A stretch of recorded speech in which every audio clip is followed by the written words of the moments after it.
பின்பு சமாதானமும் சாந்தமும் இணக்கமுள்ளதாயும் இரக்கத்தாலும் நற்கனிகளாலும் நிறைந்ததாயும் பட்சபாதம் இல்லாததாயும் மாயமற்றதுமாய் இருக்கிறது.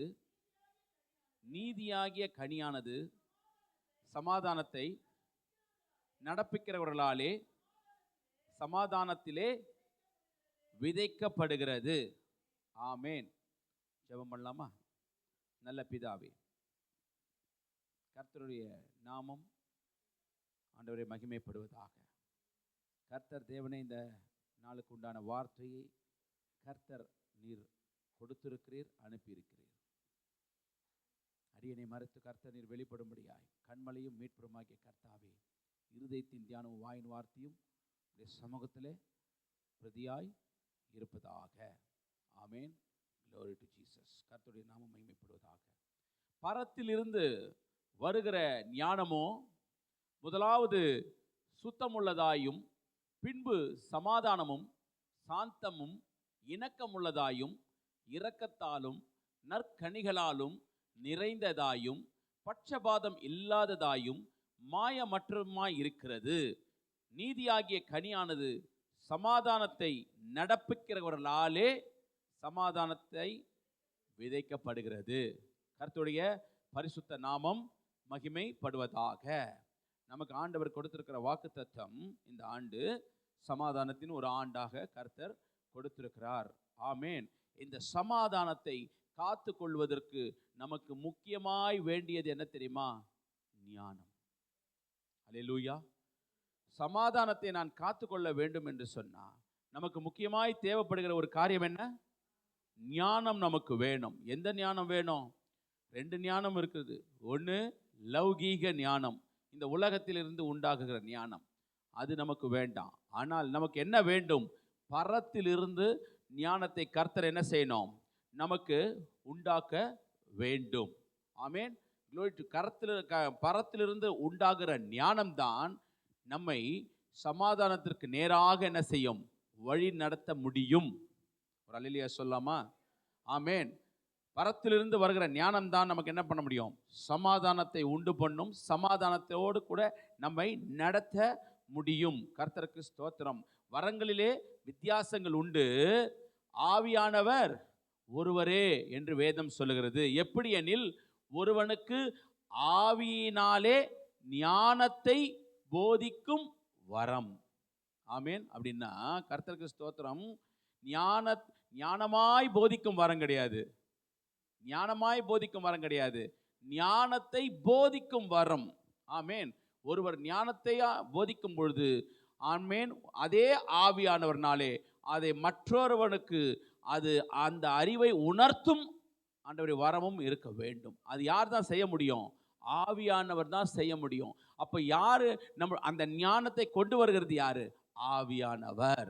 ஆவியானவர் இல்லாமல் நாம் எதையும் புரிந்து கொள்ள முடியாது. ஆவிக்குரியவர்கள் ஆவிக்குரியவைகளை என்ன செய்றாங்க? நிதானிக்கிறார்கள். ஆவிக்குரியவர்கள் ஆவிக்குரியவைகளை நிதானிக்கிறார்கள். ஆவிக்குரியவர்கள் மாம்சத்திற்குரிய காரியங்களை நாம் என்ன செய்ய முடியாது? நிதானிக்க முடியாது. அப்ப மாம்சத்திற்குரியவர்கள் ஆவிக்குரியவர்கள் என்ன பண்ண முடியாது? நிதானிக்க முடியாது. அல்லேலூயா. உங்கள் மத்தியிலும் என் மத்தியிலும் யார் இருக்க வேண்டும்?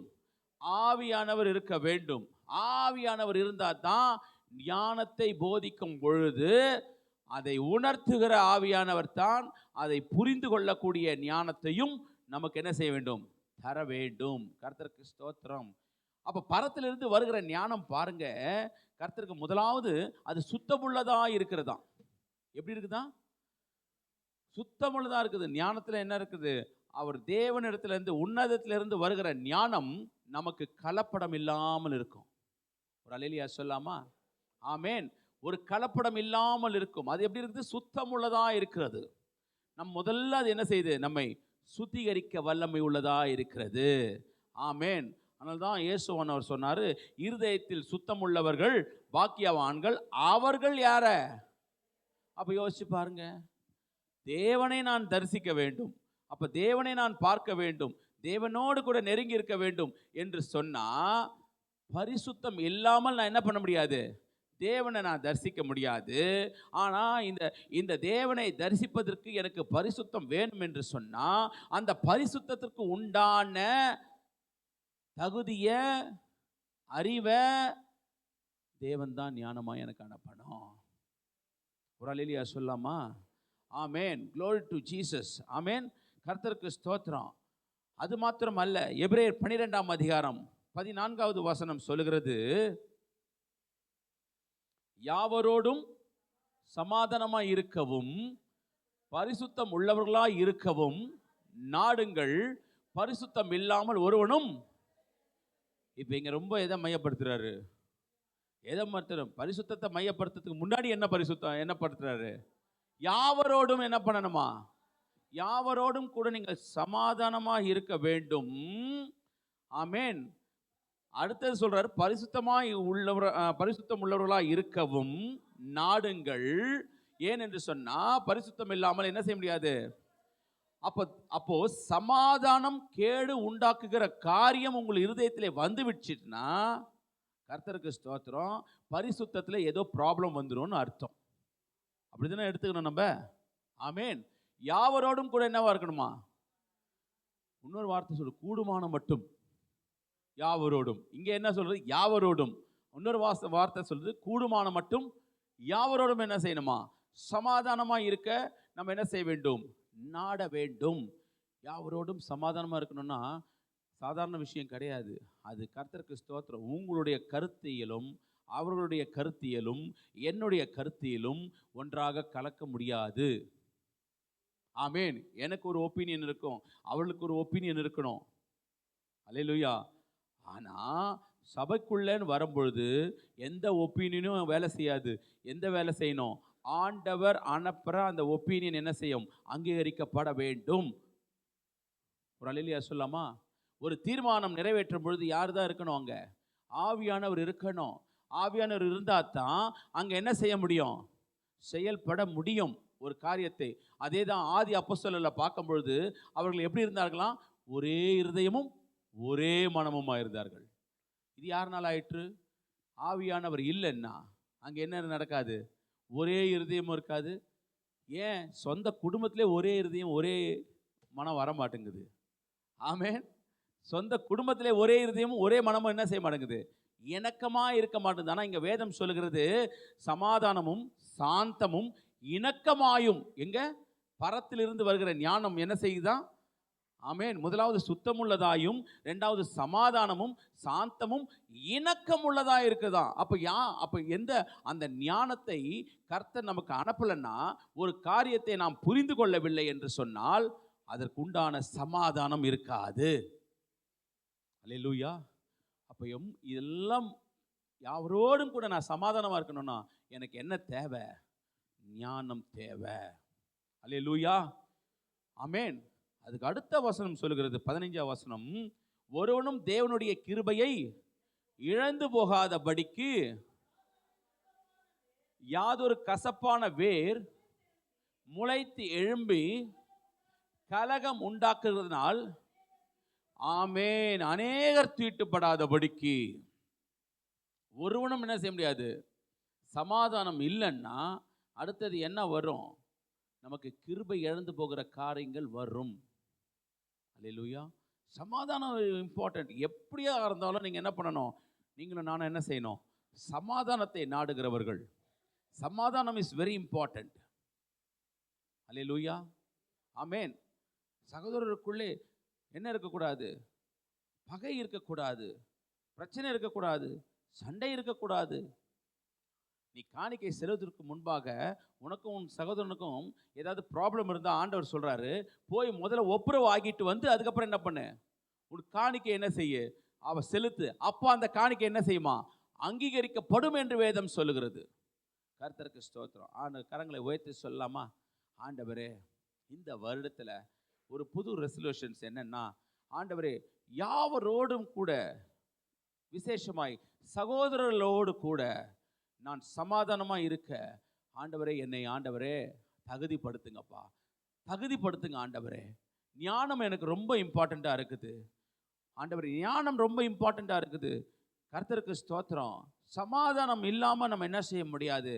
ஆண்டவரே அப்பா இதெல்லாம் நிறைவேற்ற முடியாது.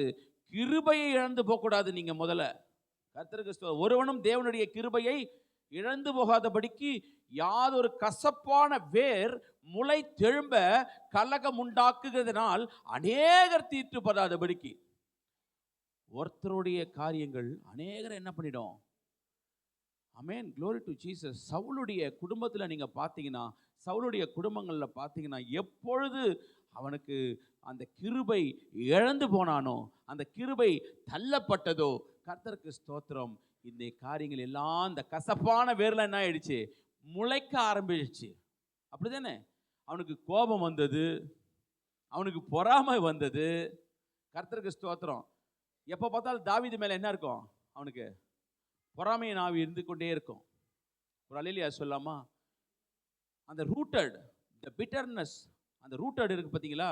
அதாவது பொறாமைன்றது இல்லை, அந்த கசப்பு என்பது அந்த ரூட்டாக மாறிடுச்சுன்னா, இப்போ இந்த வேர் இருக்குது பார்த்தீங்களா? வேர்லாம் எங்கெல்லாம் போகுதுன்னு தெரியாது. வேர் எப்படி போவோம்? அது போகிற இடத்துலலாம் என்ன செய்யும், அது போயிட்டே இருக்கும். அப்போ அந்த கசப்பான வேர் நமக்கு முளை திரும்பிச்சுன்னா அது எங்கே போவோம்? அநேக இடத்துல போய் என்ன ஆகிடும், அது தீட்டு உண்டாகும்படியாய். ஆமென், தீட்டு உண்டாகும்படியாய். கர்த்தருக்கு ஸ்தோத்திரம். கிருபையை முதல்ல என்ன பண்ணுகிறது, தடுக்குது. ஆமென், கிருபை என்ன பண்ணுதான், தடுக்குது. Bitterness blocks the free flow of God divine power. அந்த கிரேஸ்க்கு என்ன அர்த்தமா, காட்ஸ் உடைய டிவைன் பவர், அந்த வல்லமையை கர்த்தருக்கு ஸ்தோத்திரம் உங்களிடத்திலே, உங்கள் குடும்ப இடத்திலே செயல்படுத்தாதபடிக்கு அது என்ன செய்யும், தடுத்து கொண்டிருக்கும். கிருபை போயிடுச்சுன்னா தேவனுடைய வல்லமை செயல்படாது. நம்ம வாழ்க்கையில் வல்லமை செயல்பட்டு எத்தனையோ வாழ்க்கையில் நம்மளாம் வல்லமை, தேவனுடைய வல்லமையினால என்ன இருக்குது, கர்த்தருக்கு ஸ்தோத்திரம், அவர் கிருபையை கொண்டு அவர் ரட்சித்திருந்தாலும் கூட நம்ம எல்லாம் அவருடைய வல்லமையின் அந்த கிருபையினால என்ன செய்தார், இன்னைக்கு ரட்சித்து நம்மை ஒரு தொழுவத்திற்குள்ளே கர்த்தர் வைத்திருக்கிறார். அவருடைய சமூகத்தில் அவர் என்ன பண்ணியிருக்கிறாரு, அனுமதித்திருக்கிறாரு. ஒரு அல்லேலூயா சொல்லாமா? அவருடைய சமூகத்தில் கர்த்தர் நம்ம என்ன பண்ணியிருக்கிறாரு, அனுமதித்து வைத்திருக்கிறார். அப்படித்தானே? சபை யாருது, கர்த்தருடையது. அப்போ அவர் சபைக்கு நம்மை அனுமதித்திருக்கிறார் என்று சொன்னால் அது சாதாரணமானது ஒரு கிடையாது. ஆண்டவருடைய கிருபை என்பது அது free flow of divine's blessing. அந்த கிருபை என்பது ஃப்ரீயாக என்ன பண்ணும், அந்த கிருபை ஆக்சஸ்லேயே இருக்கும். கர்த்தருக்கு ஸ்தோத்திரம். உங்கள் செல்லில் சிம் இருக்குது, சிம்மு வந்து எப்பவுமே என்னவா இருக்கும், டவர் கூட என்ன இருக்குது, கனெக்ஷனில் இருந்து கொண்டே இருக்குது. ஃபோன் அப்போ தான் என்ன பண்ண முடியும், நம்ம ஃபோனை என்ன பண்ண முடியும், மற்றொரு இடத்துல பேச முடியும். சிம்மை எடுத்துட்டிங்கன்னா என்ன ஆகும், ஆக்சஸ் பேச முடியாது. இன்றைக்கு கிருபை என்பதும் அதே மாதிரி தான். கிருபை என்பது என்ன, தேவனோடு கூட ஆக்சஸில் இருக்குது. தேவனோடு கூட அந்த சிம் கார்டு மாதிரி தேவனோடு கூட என்ன இருக்குது, அந்த கிருபை என்ற சிம் கார்டு ஆக்சஸில் இருந்து கொண்டே இருக்குது. அல்லேலூயா. நீங்கள் பணம் கட்டலைனாலோ இல்லை வேற ஏதாவது டெக்னிக்கல் ஃபால்ட் ஆயிடுச்சுனாலோ, அந்த சிம் கார்டு ப்ராப்ளம் ஆயிடுச்சுன்னா என்ன ஆகிடும், டிஸ்கனெக்ட் ஆகிடும். தேவன் கிட்ட இருக்கிற உறவு என்ன ஆகிடும், டிஸ்கனெக்ட் ஆகிடும். டிஸ்கனெக்ட் ஆயிடுச்சுனாலே கிருபை போயிடுச்சுன்னு அர்த்தம். அல்லேலூயா. சிம் கார்டை நீங்கள் மறுபடியும் போட்டுக்கலாம் வேற நம்பர் வாங்கி, ஆனால் கிருபையை மறுபடியும் போட்டுக்க முடியாது. ஒரு அல்லேலூயா சொல்லாமா? கிருபை நீங்கள் மறுபடியும் என்ன பண்ண முடியாது, நீங்கள் பெற முடியாது. கர்த்தருக்கு ஸ்தோத்திரம். எப்பொழுது அந்த கிருபையை, அந்த ராஜரீக பட்டத்தை அந்த சவுல் இழந்தானோ, அவனுக்குள்ள என்ன வந்துருச்சு, பொல்லாத ஆய்வு மட்டும் இல்லை, எப்போ பார்த்தாலும் ஒரு பொறாமை வந்துனே இருக்கும். பொறாமையை கடைசி வரைக்கும் கண்ட்ரோல் பண்ண முடிஞ்சுதா? பொறாமை கண்ட்ரோல் பண்ணவே முடியாது. கிருபை இருந்ததுன்னா அட்லீஸ்ட் அந்த பொறாமையை தடுத்து நம் மத்தியிலே வராதபடிக்கு என்ன செய்யலாம், ஆமென், காத்துக்கொள்ளலாம். ஆமென், கிருபை காத்துக்கொள்ளும். ஆமென். கிருபை எதுக்கு கொடுக்கப்பட்டிருக்குன்னா, அதுதான் சொல்ல டிவைன் அந்த அந்த அந்த அந்த வல்லமை இருக்குது பார்த்தீங்களா, தேவனுடைய அந்த வல்லமை இருக்குது பாருங்க, நம்மை பாவத்திற்கு தள்ளாதபடிக்கு காத்துக்கொள்வது தான் கிருபை. ஒன்ஸ் நீங்கள் பாவத்தில் விழுந்துட்டீங்கன்னா கிருபை செயல்படாது. ஆமென். கர்த்தருக்கு ஸ்தோத்திரம். அப்போ பாருங்க, ரெண்டாவது காரியம் கசப்பான வேர். பாருங்க, இது வெறும் ஒரு தற்காலிக உணர்வல்ல, ஆனால் ஒரு ஆழமான பிரச்சனை இதயத்திலே வேரூன்றி ஒரு விஷச்செடியை போல என்ன செய்யுமா, அது பரவுமா. கசப்பான வேரை பற்றி யோசிக்கும் பொழுது அது சாதாரணமாக வந்து போறதில்லை, அது அப்படியே தங்கி என்ன செய்யும். கர்த்தருக்கு ஸ்தோத்திரம். ஒரு நல்ல மரம் எப்படி தன் பலனை கொடுக்கும் என்று சொன்னால் 30, 60, 100 என்ன செய்யுமா, அந்த பலனை கொடுப்பதை போல இந்த கசப்பான வேரும் எப்படி இருக்குமா, அது அநேக இடத்துல போய் என்ன ஆகிடும், தீட்டுப்படும்படியாய் அந்த கிளை எழும்பிடுமா. பலரை என்ன செய்யுமா, அது கரைப்படுத்தி விடும். அது பரவி சமூகத்தை என்ன செய்யுமா, கெடுத்து விடும். வைரஸ் இருக்குது இல்லையா, வைரஸ்லாம் என்ன பண்ணுறாங்க, உடனே அரசாங்கம் என்ன பண்ணுறாங்க, அந்த சமூகத்தில் எல்லாம் பாதுகாக்கும்படியாய் அந்த வைரஸ் வராதபடிக்கு என்ன பண்ணுறாங்க, ஒரு பாதுகாப்பை உண்டு பண்ணுகிறார்கள் அல்லவா. அதை போலத்தான் கர்த்தருக்கு ஸ்தோத்திரம், அந்த ஞானமானது இதிலிருந்து நம்மை பாதுகாக்க வல்லமை உள்ளதாய் காணப்படுகிறது. ஆமேன், க்ளோரி டு ஜீசஸ். நம்ம காரியம் என்ன கேட்கணும்னா, கர்த்தருக்கு ஸ்தோத்திரம், நம்ம கேட்கறதுல ஒன்றே ஒன்று வெக்கப்படக்கூடாதுன்னா, தேவனிடத்தில் கேட்கறதுல ஒன்றே ஒன்று வெக்கப்படக்கூடாதுன்னா அது ஞானம்தான். ஒரு அல்லேலூயா சொல்லாமா. வெக்கப்படாமல் கேட்கக்கூடிய ஒரே ஒரு விஷயம், தேவனிடத்தில் வெக்கப்படாமல் கேட்கணும். என்ன கேட்கணும்னா, எனக்கு ஞானத்தை கொடுங்க ஆண்டவரே. ஞானம் ரொம்ப இம்பார்ட்டண்டான ஒரு விஷயம். ஞானம் இல்லாமல் சமாதானம் கிடையாது, ஞானம் இல்லாமல் புத்தி கிடையாது, ஞானம் இல்லாமல் வாழ்க்கை கிடையாது, ஞானம் இல்லாமல் ஒன்றுமே கிடையாது. இப்போ பாருங்க, அதே வசனத்தில் சொல்லப்படுகிறது, லௌகீக ஞானம் என்னெல்லாம் பண்ணுதுன்னு உங்களுக்கு தெரியும். லௌகீக ஞானம் என்ன பண்ணுது, தேவையற்ற வைராகியம் கொள்ள செய்கிறது. புரியுதுங்களா உங்களுக்கு? லௌகீக ஞானம் என்ன பண்ணுது, தேவையற்ற வைராகியம், ஆகாத சம்பாஷணைகள், இதெல்லாம் எதை கொண்டு வருதுன்னா லௌகீக ஞானம் கொண்டு வரும். இந்த மாம்சத்தை என்ன செய்யும், தூக்கி என்ன செய்யும், உயர்த்தி காட்டுகிற காரியங்கள்லாம் இருக்கும். ஆனால் உன்னதத்திலிருந்து பரத்திலிருந்து வருகிற ஞானம், இயேசுவானவருக்கு இருந்த ஞானம், தன்னை கடைசி வரைக்கும் தன்னை தாழ்த்தினார்.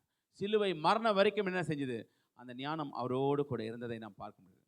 ஆமேன். ஆனால் தான் வேத வசனம் சொல்லுகிறது, உங்களில் ஒருவன் ஞானத்தில் குறைவுள்ளவர்களாய் இருந்தால் யாவருக்கும் சம்பூர்ணமாய் கொடுக்கிறவரும் ஒருவரையும் கடிந்து கொள்ளாதவருமாகிய தேவனிடத்தில் கேட்க கடவன், அப்பொழுது அவனுக்கு அது கொடுக்கப்படும்.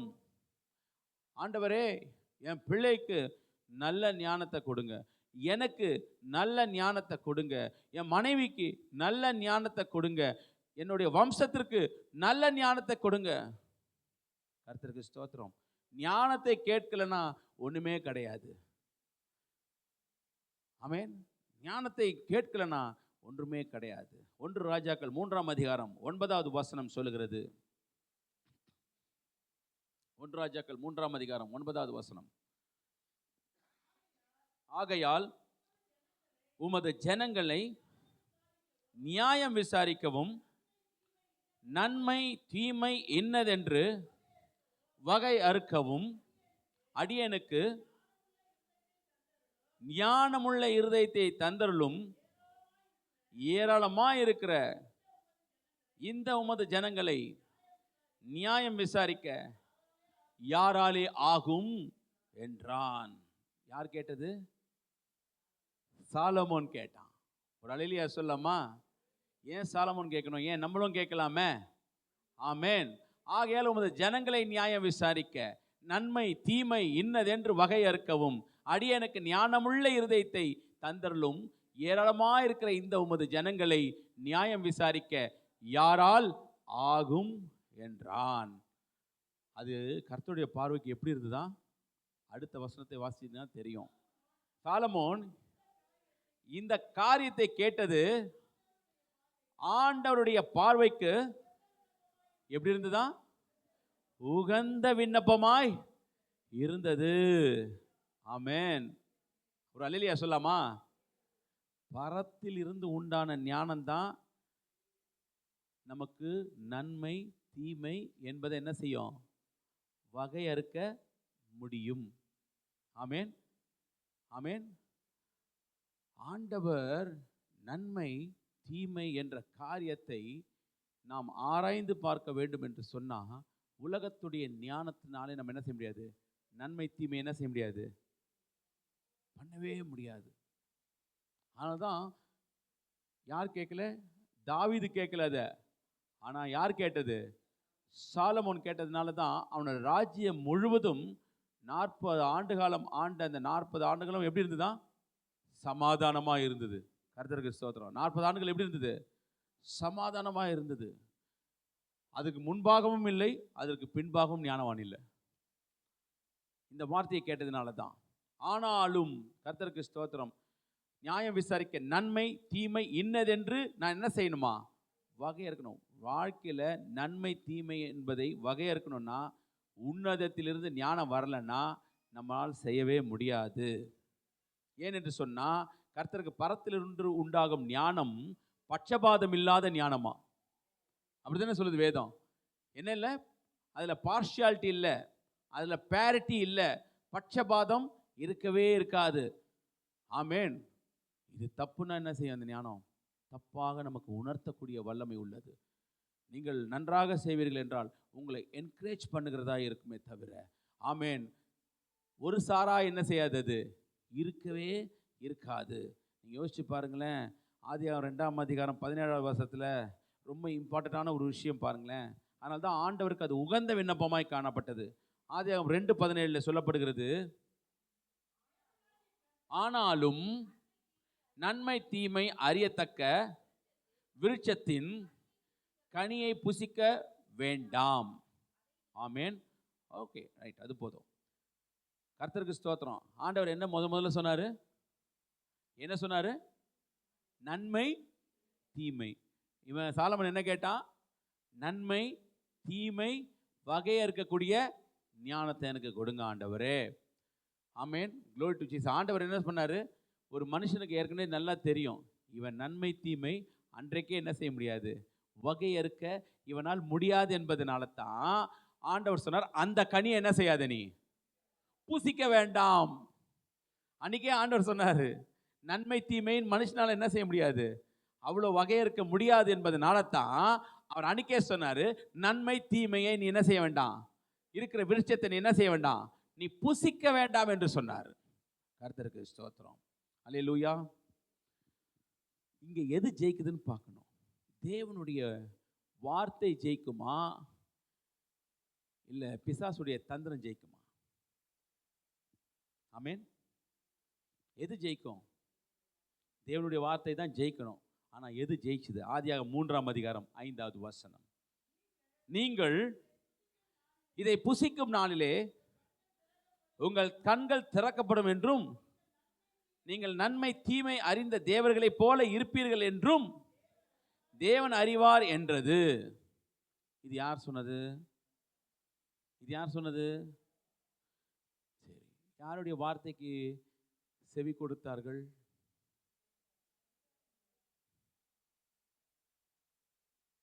இன்னைக்கு பாஸ்டர் சொல்லிக்கினே இருப்பார். அல்லேலூயா. பாஸ்டர் வார்த்தையை சொல்லிகிட்டே இருப்பார்.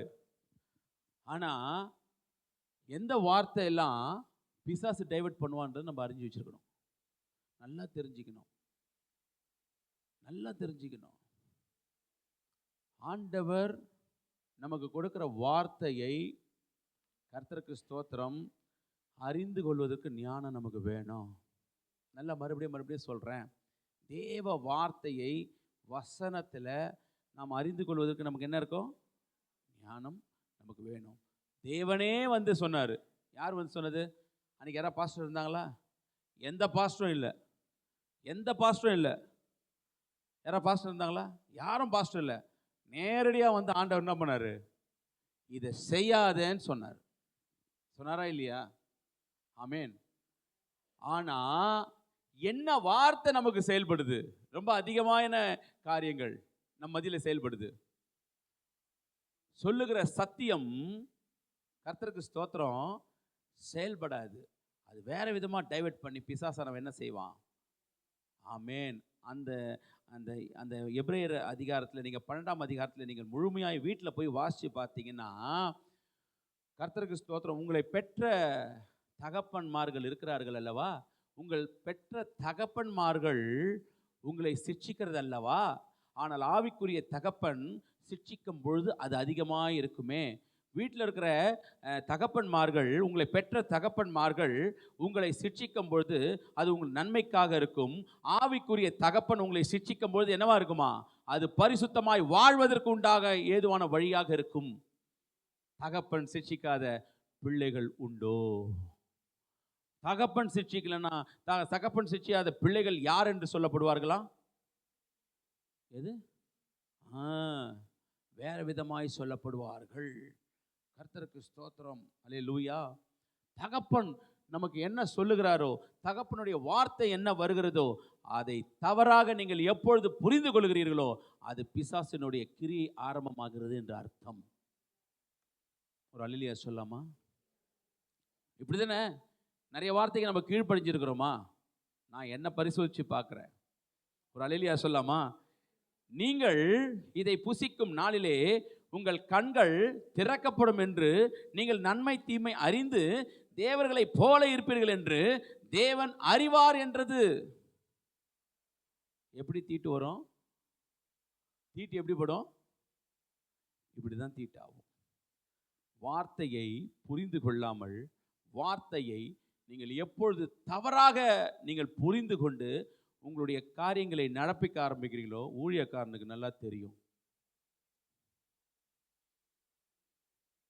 இங்கே நான் நின்று பேசுகிறேன்னா ஆண்டவர் ஏதோ ஊழியக்காரனுக்கு என்ன கொடுத்துருப்பாரு? ஞானத்தை கொடுத்துருப்பாரு. அதனால தான் அழைச்சார். அழைத்து அவர் என்ன செய்கிறாரு? அவர் நடத்துகிறவராய் காணப்படுகிறார். கர்த்தருக்கு ஸ்தோத்திரம், க்ளோரி டு ஜீசஸ். ஆனால் புரிந்து கொள்ளுகிற இருதயம், ஆண்டவரே கேளுங்க, வசனத்தை அறிந்து கொள்ளுகிற புத்தியை எனக்கு ஆண்டவரே எனக்கு கொடுக்கணும். நான் அநேக தரம் நான் கேட்டிருக்கிறேன், இதற்குடைய வெளிப்பாடு என்ன, இதோடைய காரியங்கள் என்ன, எது, எந்த கமெண்ட்ஸ் உங்களுக்கு அதிகமாக ஈர்க்கும் சொல்லுங்க பார்ப்போம். உலகத்தில் பாசிட்டிவ் கமெண்ட்ஸ் உங்களுக்கு நிறைய இருக்குமா? நெகட்டிவ் கமெண்ட்ஸ் உங்களுக்கு நிறைய இருக்குமா? நெகட்டிவ் கமெண்ட்ஸ் தான் அதிகமாக என்ன செய்யும்? உங்களை ஈர்க்கும். அல்லேலூயா. எது ஒரு நெகட்டிவான ஒரு கமெண்ட்ஸ்? ஒரு பாஸ்டர் குறித்து டக்குன்னு ஒரு தவறான செய்தி வருதுன்னு வச்சிங்களேன், உங்களை எது முதல்ல இருக்கும்? அத்தனை விசுவாசியும் கெட்டு போயிருப்பான். நான் சொல்கிறது உங்களுக்கு புரியும்னு நினைக்கிறேன். அத்தனை விசுவாசியும் என்ன செய்வான்? பாவத்தில் இருப்பான், எல்லாம் இருப்பான். எவனா ஒருத்தன் பாவத்தை பற்றி பேசுகிறோமா? விசுவாசி பேச மாட்டோம். அது பெரிய விஷயமா என்ன மாட்டோம். ஒரே ஒரு பாஸ்டர் தவறு பண்ணிட்டாருன்னு உங்ககிட்ட மத்தியில் ஒரு நியூஸ் வருதுன்னா அது எப்படி பரவும்? அது எப்படி பேசப்படும்? அதிகமாய் பேசப்படும். ஆமென். அது போலத்தான் கர்த்தருக்கு ஸ்தோத்திரம், பிசாசு கொண்டு வருகிற காரியங்கள், நான் மறுபடியும் சொல்கிறேன், எந்த ஒரு நன்மையான காரியங்களையும் கர்த்தருக்கு ஸ்தோத்திரம் நீங்கள் பகிர்ந்து கொள்ளலாம். ஆனால் தீய காரியங்களை தயவு செய்து அதை விட்டுருங்க. அதனால தான் நம்ம ஜெபிக்கும்போது நம்ம சொல்கிறோம், ஆண்டவரே உமக்கு விரோதமாக, உம்முடைய பரத்திற்கு விரோதமாக, உம்முடைய ஊழியக்காரனுக்கு விரோதமாக, நீர் சிருஷ்டித்த மனிதனுக்கு விரோதமாக நான் ஏதாவது பாவம் செய்திருப்பேன் என்றால் என்ன செய்யணும்? ஆமென். நம்ம என்ன செய்யணும்? என் சகோதரனுக்கு விரோதமாக, என் சகோதரிக்கு விரோதமாக, என் குடும்பத்திற்கு விரோதமாக எந்த பாவத்தையும் என்ன செய்யக்கூடாது? செய்யக்கூடாது. கர்த்தருக்கு ஸ்தோத்திரம். ஏனென்றால் அறிவுரையை காட்டிலும் இங்கே ஜெயிப்பது என்னன்னா, பிசாசுடைய தந்திரங்கள் அதிகமாய் ஜெயித்து கொண்டிருக்கிறது இந்த உலகத்தில். ஆனால் அது சபைக்குள்ளே இருக்கக்கூடாது. அது சபைக்குள்ளே இருக்கக்கூடாது. அது விழிப்புணர்வாய் சபை இருக்க வேண்டும். அதனால தான் ஆண்டவர் உங்களோடு கூட என்ன செய்கிறாரு? சபையில் ஆண்டவர் உங்களோடு கூட பேசுகிறார். சபைக்குள்ளே என்ன இருக்கக்கூடாது? கலகம் இருக்கக்கூடாது. சபைக்குள்ளே என்ன இருக்கக்கூடாது? விஷபத்தன்மை இருக்கக்கூடாது. சபைக்குள்ள என்ன இருக்கக்கூடாது? ஏன் சபையில் இருக்கக்கூடாது? சபை என்பது தேவனுடைய வீடு. இது என்னது? சபை என்பது என்னது? தேவனுடைய வீடு, பெத்தேல். அங்க தேவன் வாசம் செய்யணும்னா அவர் கலகத்தின் மத்தியில் என்ன செய்ய மாட்டாரு? வாசம் செய்ய மாட்டார். ஒரு நெகட்டிவ் தாட்ஸ்ல உட்காந்து நீங்க எதெல்லாம் நீங்க விசாரிக்கிறீங்களோ பேசுறீங்களோ அதெல்லாம் ஆபத்தானது. என்ன ஒரு தடவை அப்படிதான் நல்ல விசுவாசி நம்ம சபையில் இருந்தாங்க, இப்போ இல்லை, நல்ல விசுவாசி, நல்ல ஆண்டவர் அவரை ஆசீர்வதிச்சு எவ்வளோ மேன்மையாக கொண்டு போனார். இந்த பாஸ்டர் இது மாதிரி பண்ணிட்டாராமே அப்படின்னு சொல்லி என்கிட்ட கேட்டாங்க. நான் கேட்ட பொழுது அவர்களை அதிகமாய் கடிந்து கொண்டேன். ஆமென். நான் என்ன பண்ணேன்? அதிகமாய் கடிந்து கொண்டேன். கர்த்தருக்கு ஸ்தோத்திரம். அவர்கள் கடிந்து கொண்ட பொழுது அவர்களுக்கு பெரிய விஷயமாய் அது தெரியவில்லை. கர்த்தருக்கு ஸ்தோத்திரம். ஆனாலும் அவர்கள் அந்த கடிந்து கொண்டதை ஏற்றுக்கொண்டபடினாலே இன்றைக்கும் அவர்கள் ஆசீர்வாதமாக தான் இருக்கிறார்கள். அல்லேலூயா சொல்லலாமா? இயேசுவானவர் செய்த நன்மை எத்தனை பேருக்கு சொன்னேன் அது தெரியல. கர்த்தருக்கு ஸ்தோத்திரம். ஆனால் நெகட்டிவ் கமெண்ட்ஸ் எப்படி வருது? பிசாசானவன் கொண்டு வருவான். உங்ககிட்ட என்ன கொண்டு வருவான்? பாஸ்டரை பற்றி பேசுனியா? ஊழியக்காரனை பற்றி பேசுறியா? எந்த ஊழியக்காரனை பேசுறதுக்கு நம்ம என்ன இல்லை, ரைட்ஸ் கிடையாது. ஏன்னா அழைச்சது நீங்கள் இல்லை, அழைச்சது யாரு? யார் அவங்களை அழைச்சது? என்ன விட்டுருங்க, பாஸ்டர்ன்ற ஒரு முறையில் பாருங்க. தேவனுடைய ஊழியக்காரனை அழைச்சது யாரு? யாருக்குமே அதிகாரம் கிடையாது. அல்லேலூயா. அப்போ லௌகீக ஞானத்தினால பேசினா உங்களுக்கு என்ன நன்மை கிடைக்கும்? என்ன நன்மை உங்களுக்கு உண்டா இருக்குது? நான் பாஸ்டர் கூட விட்டுருங்க, ஒரு விசுவாசியை குறித்து பேசலாமா அப்படின்னா பேசக்கூடாது. கர்த்தருக்கு ஸ்தோத்திரம். ஒரு விசுவாசியை குறித்து என்ன செய்யக்கூடாது? நாம் பேச எந்த ஒரு காரியமும் நமக்கு அனுமதி கிடையாது. ஏன்னா தேவனுடைய வீட்டில் இருக்கிற அத்தனை பேரும் தேவனுடைய ஜனங்களாய் இருக்கிறார்கள். அல்லேலூயா. தேவனுடைய ஜனங்களாய் அவர்கள் இருக்கிறார்கள் என்பதை நாம் பார்க்க முடிகிறது. கர்த்தருக்கு ஸ்தோத்திரம். பிசாசின் தந்திரங்களை நாம் உணர்ந்து கொள்ளுகிற ஞானம் நமக்கு வேணும். கரங்களை உயர்த்தி சொல்லுங்க, ஆண்டவரே இந்த கடைசி காலத்தில் நான் விழுந்து போகாதபடிக்கு இருக்கிற மிகப்பெரிய தந்திரங்களை நான் கற்றுக்கொள்ளணும். ஆண்டவரே உங்களை என்ன செய்வான் அவன் அப்படின்னு கேட்டிங்கன்னா, எந்த ஆவியை கொண்டு வருவான்னு கேட்டிங்கன்னா, I will make my self like the most high. நான் தான் பெரியவன் அப்படி என்ற ஒரு தோற்றத்தை அவன் என்ன செய்வான்? அவன் நம்ம மத்தியில் ஊற்றுவான். எப்படி ஊற்றுனா? நீங்கள் எல்லாம் அந்த பழத்தை, அந்த விருட்சத்தை சாப்பிட்டதுன்னா, நீங்கள் உண்டீங்கன்னா நீங்கள் யாரை போல ஆயிடுவீங்க? நீங்கள் தேவர்களை போல ஆயிடுவீங்க. யார் சொன்னது இது? அதே தான் ஏசாயா 14:14. வாசிக்க வேண்டாம். அதே தான் ஏசாயா 14ஆம் அதிகாரம் 14வது வசனம். என் வார்த்தை, நான் என்ன வார்த்தை நான் வைக்கிறேனோ அந்த வார்த்தை ஹையாக இருக்கணும். நான் சொல்கிறது தான் கரெக்டுன்னு நீங்கள் எப்போ நீங்கள் நினைக்க ஆரம்பிக்கிறீங்களோ அன்றைக்கே நீங்கள் என்ன ஆயிடுச்சு? I am the most high. நீங்கள் நான் பெரியவன் நீங்கள் சொல்லி காட்ட வேண்டாம். உங்கள் வார்த்தை பெரியவனா உங்களை காட்டிடும். உங்கள் வார்த்தை என்பதை, அதனால தான் சொன்னாங்க வார்த்தை சுருக்கமாக இருக்கணும். எப்படி இருக்கணுமா? வார்த்தை சுருக்கமாக இருக்கணும். அநேக வார்த்தையினால தீட்டு உண்டாகாதபடிக்கு. எது தீட்டுப்படுத்தும்? நீங்கள் என்ன சாப்பிட்றீங்களோ இந்த உலகத்தில் சொல்கிறானா அது தீட்டு, இது தீட்டு, இது தீட்டு. நீங்கள் என்ன சாப்பிட்றீங்களோ அது தீட்டு இல்லைப்பா. உன் இருதயத்திலிருந்து என்னென்னலாம் கிளம்புது பார், ஒன்றுனா முளைத்து எழும்பி, கசப்பான வேர் முளைத்து எழும்பி ஒன்றுனா வெளில வருது பார், அது தீட்டு. அதனால தான் தாவீது சொன்னார், சுத்த இருதயத்தை என்னிலே சிருஷ்டியும். சுத்த இருதயம் உள்ளவர்கள் பாக்கியவான்கள், அவர்கள் யாரை தரிசிப்பார்களாம்? அப்ப சுத்த இருதயம் உள்ளுக்குள்ள, சுத்த இருதயம் இல்லாமல் எப்படி தேவனோட இருக்க முடியும் ஐக்கியமா? ஆமென். ஞானத்தை கேட்கணும். இதுக்கு தான் ஞானத்தை கேட்கணும். ஆண்டவரே நன்மை தீமை, இந்த தீமை எனக்கு ஆண்டவரே, கர்த்தருக்கு ஸ்தோத்திரம், இந்த தீமையை விட்டு விலகுவதே ஞானம். தெரியுமா உங்களுக்கு? தீமையை வேதம் சொல்லுகிறது நீதிமொழிகள்ல, தீமையை விட்டு விலகுவதே கர்த்தருக்கு பயப்படும் பயம். தீமையை விட்டு விலகுவதே கர்த்தருக்கு பயப்படும் பயம். கர்த்தருக்கு பயப்படுதலே ஞானத்தின் ஆரம்பம். ஆமென். ஆண்டவரே என்ன ஆனாலும் எனக்கு ஞானத்தை மட்டும் எடுத்துடாதீங்க. பரத்துல இருந்து ஞானம் வேணும். பரத்துல இருந்து எனக்கு என்ன வேணும்? அதுதான் உணர்த்தும். அதுதான் என்ன செய்யும்? உங்களையும் என்னையும் உணர்த்தக்கூடியது. நீங்க எப்போ உங்களுடைய வாழ்க்கையில தவறு நான் செய்யவில்லை என்று நினைக்கிறீர்களோ அப்பவே கொஞ்சம் யோசிக்கணும், ஞானம் நம்மளை விட்டு போயிடுச்சுன்னு அர்த்தம். ஆமென். எந்த ஒரு கான்வர்சேஷனா இருக்கட்டும், எந்த ஒரு காரியமா இருக்கட்டும், நாம் நிதானிக்கக்கூடிய ஞானம் நமக்கு வேணும். பேசுவதை காட்டிலும் கேட்பது ரொம்ப தீவிரமா இருக்கணும். பேசுறது காட்டிலும் கேட்பது தீவிரமா இருக்கணும். என்ன பேசுறாங்க, என்ன சொல்றாங்க, ஆமென், என்ன பேசுறாங்க, இது நல்லதா இது கெட்டதா, அன்னைக்கு ஆராயக்கூடிய தேவன் அவர்களோடு கூட இருக்கிறாரு. ஆனால் நன்மை தீமையே எது ஆண்டவர் வேணான்னு சொன்னாரோ அதை ஆராயக்கூடிய தன்மை யாருக்கு இல்லை? அந்த தோட்டத்தில் உள்ள ஆதாமுக்கும் இல்லை, ஏவாளுக்கும் இல்லை. அப்போ ஏசாயால சொல்ற வார்த்தையின் பிரகாரமாய் I will make my self like the most high.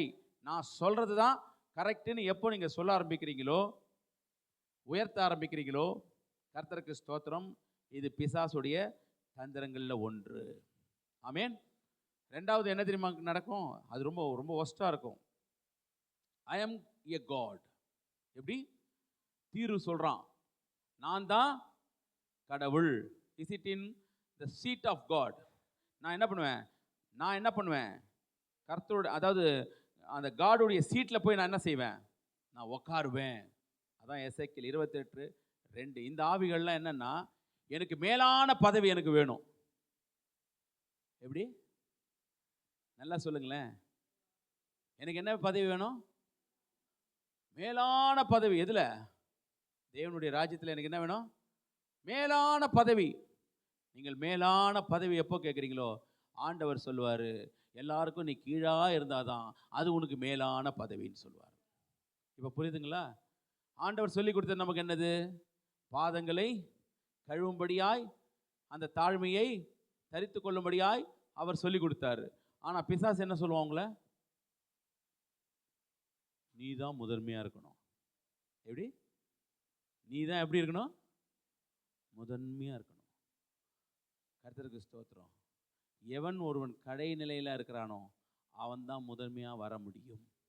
எவன் ஒருவன் தன்னை தாழ்த்துகிறானோ அவன் தான் வர முடியும். அவன் சிந்தைக்குள்ளே என்னவா இருக்கணும்? அவன் சிந்தையில் நேச்சுரலாகவே அவனுக்குள்ளே என்ன இருக்கணும்? அந்த தாழ்மை இருக்கணும். தாழ்மை உள்ளவர்களுக்கு கர்த்தர் என்ன செய்வார்? கிருபை அளிக்கிறாரு. இல்லைன்னா கிருபை இருக்காது. கிருபை போயிடுச்சுன்னா, அவன் கிருபை போயிடுச்சு, சவுல்கிட்ட இருந்து என்ன போயிடுச்சு? கிருபை போயிடுச்சு. அவன் என்னவா இருந்தான்? ஒன்றுமே இல்லை. கடைசியில் எங்கே போய் கேட்டான்? தேவ வார்த்தையை கேட்க வேண்டிய மனிதன் யார் இடத்துல போய் குறி கேட்டான்? குறி சொல்லுகிற இடத்துல போய் என்ன பண்ணான்? ஏன்? கிருபை அவனை விட்டு போய்விட்டது. கடைசியில் எங்கே போயிருந்தான்? விக்கிரகத்துக்கிட்ட போய் நிற்க வேண்டிய கட்டாயத்திற்கு தள்ளப்பட்டான். கிருபையை போக்கடிக்காதபடிக்கு எச்சரிக்கையாக இருக்கணும். இது நான் மறுபடியும் நான் சொல்லுகிற காரியம், தேவன் நம்மோடு கூட இருக்கிறார். தேவன் சமாதானத்தை கொடுக்க வல்லவராக இருக்கிறார். ஆனால் சமாதானத்துக்குரிய அந்த காரியங்களை ஆராய்ந்து அறியக்கூடிய ஞானமும் அறிவும் எனக்கு வேண்டும் ஆண்டவரே. எனக்கு அந்த புத்தி வேண்டும் ஆண்டவரே. ஞானத்தை கூப்பிடுகிறது இல்லையோ, புத்தியை வா என்று சொல்லுகிறது இல்லையோ, பொன்னை காட்டிலும் வெள்ளியை காட்டிலும் அது எனக்கு பெரிய நலமாக இருக்கிறது. ஞானம் சொல்லுது, நான் தான் பிரபுக்களை ஆளுகை செய்கிறேன். நான் தான் அந்த பிரபுக்களை என்ன செய்கிறேன்? ஆளுகை செய்யும்படியான காரியங்களை அந்த ஞானத்தை கொடுத்து நடத்துகிறவர் நான் தான். நீதிமொழிகள் புஸ்தகத்தில் நம்மளுக்கு சொல்லப்படுகிறது. ஆமேன். மூணாவது, இதுவாது பரவாயில்ல, ஃபஸ்ட்டு சொன்னான் நானும் காடு போல் ஹைன்னு சொன்னான். ரெண்டாவது நான் தான் காடுன்னு சொன்னான். மூணாவது ஆப்போசிஷன் டு த காட். வாசிங்க போகலாம். 2 தெசலோனிக்கர் 2:4. அதுதான் இந்த கடைசி காலத்தில் உள்ள அந்தி கிறிஸ்துவின் ஆவி. 2 தெசலோனிக்கர் 2:4. அவன் எப்படி இருப்பான்? அவன் என்ன பண்ணுவான்? எதிர்த்து நிற்கிறவனாயும் தேவன் எனப்படுகிறது எதுவோ, ஆராதிக்கப்படுவது எதுவோ, அவை எல்லாவற்றிற்கும் மேலாக தன்னை உயர்த்துகிறவனாயும் தேவனுடைய ஆலயத்தில் தேவன் போல உட்கார்ந்து தன்னைத்தானே தேவன் என்று காண்பிக்கிறவனாயும். அல்லேலூயா சொல்லலாமா? ஆமென். அதனால தான் நம்ம ஆராதிக்கும் பொழுது நான் தாழ்மையாக சொல்லுகிறேன், ஆராதிக்கும் போது நம்ம என்ன செய்கிறோம்? முடியாதவர்கள் ஓகே, முடிந்தவர்கள் என்ன பண்ணணும்? ஒரு அல்லேலூயா சொல்லலாமா? வயதானவர்கள் என்ன பண்ணலாம்? உட்கார்ந்து ஆராதிக்கலாம். ஆனால் கர்த்தருக்கு ஸ்தோத்திரம், நம்மளால் முடிகிற பொழுது நாம் என்ன செய்ய வேண்டும்? எழுந்து நின்று தேவனுக்கு என்ன செய்யணும்? அந்த கனத்தை கொடுக்க வேண்டும். நீங்களும் நானும் ஆராதிக்கிற தேவன் அவர் சாதாரணமானவர் அல்ல. ஒரு அல்லேலூயா சொல்லலாமா? நீங்களும் நானும் ஆராதிக்கிறவர் அவர் யார் அல்ல? சாதாரணமானவர் அல்ல. கர்த்தருக்கு ஸ்தோத்திரம், அல்லேலூயா. அவன் எதிர்த்து நிற்கிறவனாயும் தேவன் எனப்படுகிறது எதுவோ, ஆராதிக்கப்படுகிறது எதுவோ, அவை எல்லாவற்றுக்கும் மேலாக தன்னை உயர்த்துகிறவனாயும் தேவனுடைய ஆலயத்தில் தேவன் போல என்ன செய்வான்? உட்கார்ந்து தன்னைத்தான் தேவன் என்று உட்கார்ந்து தேவன் இடத்துல இருக்கும்போது நம்ம என்ன செய்யணும்? தேவனுக்குரிய மகிமைன ஒரு மனுஷன் வராயா, ஒரு சின்ன ஒரு மனுஷன் வரான், அவன்கிட்ட என்ன பண்ணிடுறோம்? டக்குன்னு எழுந்து என்ன பண்ணுறோம்? நாம் நின்று கொண்டு இருக்கிறோம். ஒரு சின்ன ஒரு கவுன்சிலர் வராரு, எழுந்து மரியாதை கொடுக்குறோம். ஒரு சின்ன ஒரு ஆட்கள், தேவனுடைய பார்வையில் அவர் சின்னவர்கள். தேவனுடைய பார்வையில் எல்லா மனுஷனும் யாரு? சின்னவர்கள் தான். அவர்கள் இடத்துல எல்லாம் என்ன பண்ணுறோம்? அந்த மரியாதையை கொடுக்குறோம். ஆனால் தேவனுக்கு ஆராதிக்கிற தேவனுக்கு நாம் என்ன செய்கிறோம்? அல்லேலூயா. சில காரியங்களை இன்றைக்கு ஆண்டவர் உங்களுக்கு உணர்த்தினால் அதை கர்த்தர் மாற்றிக்கொள்வார். ஆவியானவர் நம்ம நடுவில் இருக்கிறார் என்று சொன்னால் ரொம்ப இம்பார்ட்டண்ட்டு. அதை என்னோட சேஞ்ச் பண்ணோம். என்னுடைய ரெசல்யூஷன்ஸ், இந்த புதிய ஆண்டில் ரெசல்யூஷன்ஸ், ஆண்டவரே தீர்மானங்கள், ஆண்டவரே நான் எதை மாற்றிக்கொள்ள வேண்டும்? ஆண்டவரே கேட்டிருக்கீங்களா? ஏதாவது கேட்கணும். ஆண்டவரே நிறைய காரியங்கள் என் இடத்துல இருக்குது, அந்த காரியங்கள் எல்லாம் நான் என்ன செய்யணும்? மாற்றிக்கொள்ள வேண்டும்.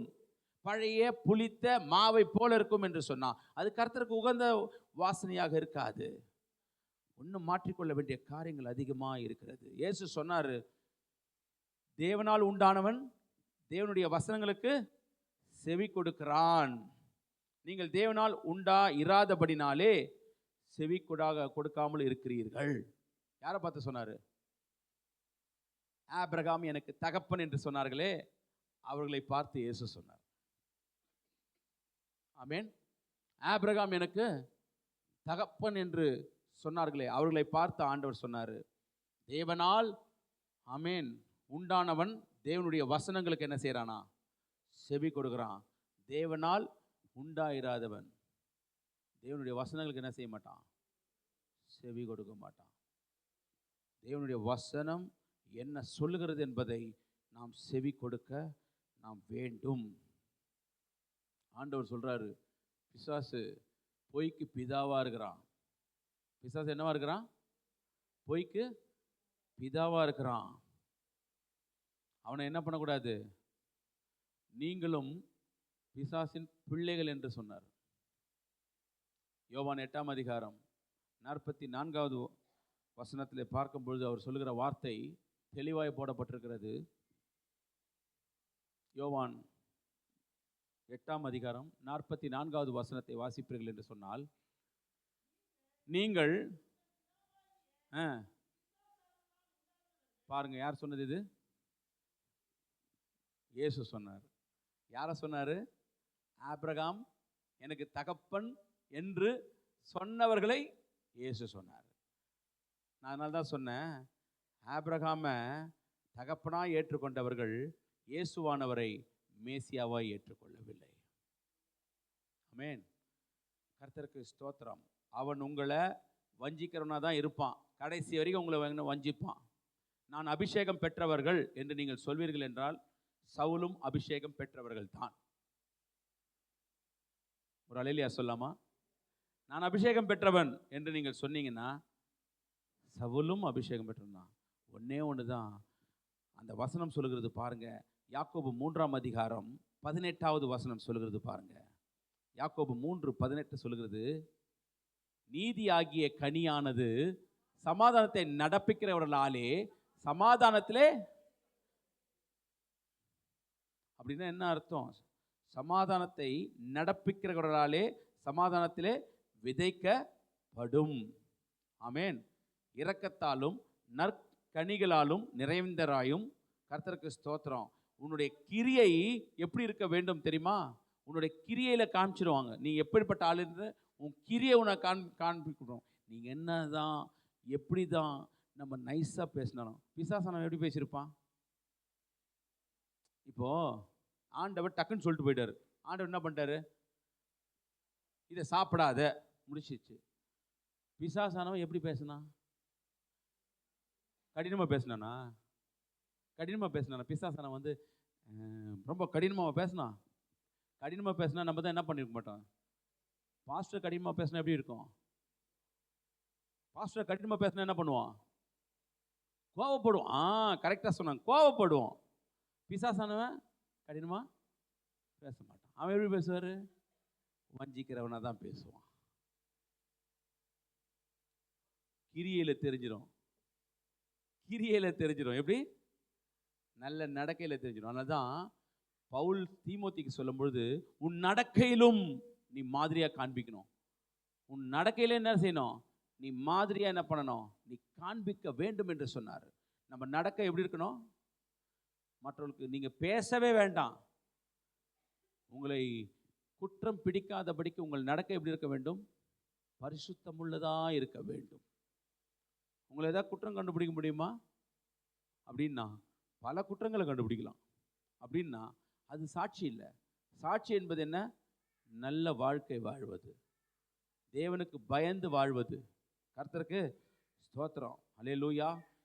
அப்போஸ்தலர் பவுல் சொல்றார் பாருங்க, 2 கொரிந்தியர் 11ஆம் அதிகாரம் 12வது வசனம். நான் முடிக்கலாம். இல்லைங்க, 2 கொரிந்தியர் 11ஆம் அதிகாரம் 12வது வசனம். மேலும் எங்களை விரோதிக்க சமயம் தேடுகிறவர்களுக்கு சமயம் கிடையாதபடிக்கு தங்களை குறித்து மேன்மை பாராட்டுகிற காரியத்தில் அவர்கள் எங்களை போல காணும்படும்படி நான் செய்வதையே இன்னும் என்ன செய்வேன். மேலும் எங்களை விரோதிக்க சமயம் தேடுகிறவர்களுக்கு சமயம் கிடையாதபடிக்கு, அதுக்கு டைமே கொடுக்கக்கூடாது. நம்ம என்ன பண்ண முடியாது? அந்த இடமே அதுக்கு கொடுக்கக்கூடாது. தங்களை குறித்து மேன்மை பாராட்டுகிற காரியத்தில் அவர்கள் எங்களை போல காணும் பண்ணும்படி. அப்படின்னா என்ன அர்த்தம்?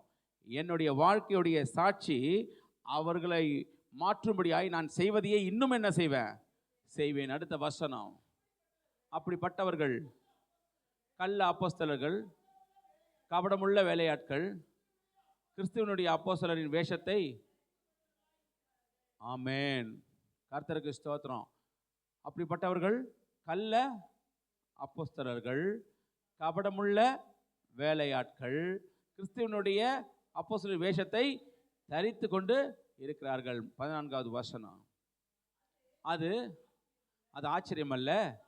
சாத்தானும் ஒளியின் தூதனுடைய வேஷத்தை, இந்த கடைசி காலத்தில் இப்படிதான் நடக்கும். ஒரு அல்லேலூயா சொல்லாமா? சத்தியத்தை அறிவீர்கள், சத்தியம் உங்களை என்ன செய்யும்? சத்தியம் இல்லாமல் இருந்ததுன்னா எந்த ஆவின் என்று பகுத்தறிய முடியாது. ஆமென். எந்த ஆவின் நமக்கு என்ன செய்ய முடியாது? பகுத்தறிய முடியாது. அந்த பரத்திலிருந்து வருகிற ஞானம் தான் எனக்கு என்ன காரியத்தை பகுத்தறிய கொடுக்கும்? நன்மை தீமை என்ற காரியம் சாலமோன் கேட்டான். அது உகந்த விண்ணப்பமாக இருந்தது. ஆண்டவரே ஞானத்தை கொடுங்க ஆண்டவரே. அவன் கேட்டான். எதை இழந்தார்களோ, எதை புசிக்க இழந்தார்களோ, நன்மை தீமை என்ற காரியத்தை அவர்கள் இழந்தார்களோ அதை கேட்டான். நன்மை தீமை வகை அறுக்க எனக்கு அந்த ஞானத்தை கர்த்தர் கொடுங்க ஆண்டவரே. ஜனங்களுக்கு ஆண்டவரே, நான் அதை வைத்து தான் நான் என்ன செய்ய போகிறேன்? நான் இது பண்ணணும், ரன் பண்ணணும் ஆண்டவரே அப்படின்னு கேட்ட பொழுது ஆண்டவருக்கு அது உகந்த விண்ணப்பமாய் கிடைச்சிது. நல்லா தெரிஞ்சுங்க, ஞானம் இருக்கிற இடத்துல ஐஸ்வர்யம் இருக்கும் என்று நீதிமொழிகள் சொல்லுகிறது. ஞானம் இருக்கிற இடத்துல கனம் இருக்கும் என்று நீதிமொழிகள் புஸ்தகம் சொல்லுகிறது. கர்த்தருக்கு ஸ்தோத்திரம். ஒருவன் ஞானம் உள்ளவனா இருக்கிறான் என்று சொன்னா அவனிடத்துல சகலமும் இருக்கும். ஆமென். ஞானம் இருக்கிற இடத்துல தான் என்ன இருக்கும்? ஆமா, ஞானம் இருக்கிற இடத்துல தான் ஐஸ்வர்யம் இருக்கும். புத்தியினன் கிட்ட போயிட்டு நீங்க கொடுத்தீங்கன்னா ரொக்கம் எதற்கு? முட்டாள்களுக்கு ரொக்கம் எதற்கு? ஆண்டவர் யார்கிட்ட தான் கொடுப்பாரு? ஞானம் உள்ளவனுக்கு தான் கர்த்தர் கொடுப்பார். ஏன்னா அவனுக்கு தான் தெரியும் எப்படி பண்ணணும், எப்படி செலவு பண்ணணும், என்ன பண்ணணுன்ற ஞானத்தை கர்த்தர் என்ன கொடுப்பாரு. அந்த ஞானம் உள்ளவனுக்கு தான் என்ன இருக்கும்? கனம் இருக்கும். அந்த ஞானம், ஒரு ஞானம் இருந்தால் அவனுக்கு கனம் ஆட்டோமேட்டிக்காக வரும். கர்த்தருக்கு நீங்கள் தேடி போக வேண்டியதில்லை, ஞானம் இருக்கிறவனுக்கு. யோசுவா கர்த்தர் ஞானத்தை கொடுத்தார். ஆமேன். எல்லார் கண்களுக்கு முன்பாக அவனை என்ன பண்ணாராம்? மேன்மையாய் வைத்தார். கர்த்தருக்கு ஸ்தோத்திரம். உங்கள் குடும்பங்களிலே உங்களை கர்த்தர் கனமுள்ளவர்களாய் கர்த்தர் வைக்க வேண்டும் என்று சொன்னால் நீங்கள் வித்தியாசமானவர்களாய் இருக்க வேண்டும். நீங்கள் ஞானத்தை பெற்றவர்களாக இருக்க வேண்டும். பரத்தில் இருக்கிற உண்டான ஞானத்திற்காய் டெய்லி நான் ஜெபிக்கணும். அந்த வேத புஸ்தகத்தில் நான் வாசித்தேன், நான் சொல்லி முடிக்கிறேன். கர்த்தருக்கு ஸ்தோத்திரம். அந்த நீதிமொழிகள் புஸ்தகங்களில் நான் கடைசியாக வாசிக்கும் பொழுது அது ரொம்ப கர்த்தருக்கு ஸ்தோத்திரம்.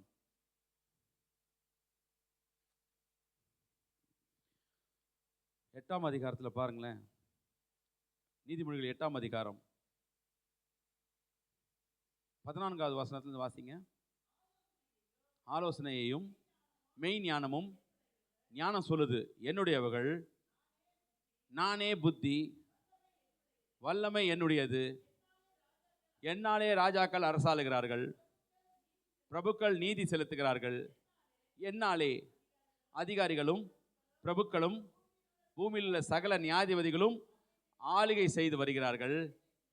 இங்கே நல்லா பார்க்கணும், என்னை சிநேகிக்கிறவர்களை ஞானம் சொல்லுதான்.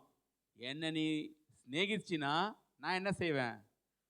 ஆமேன். அது அடுத்த வசனம், அதிகாலையில் என்னை தேடுகிறவர்கள். கர்த்தருக்கு ஸ்தோத்திரம். இப்போ அதிகாலையில் தேடுறவங்க என்ன தேடணும்? முதல்ல ஆமேன். அதிகாலையில் என்னை தேடுகிறவர்கள் என்ன பண்ணுவாங்களாம்?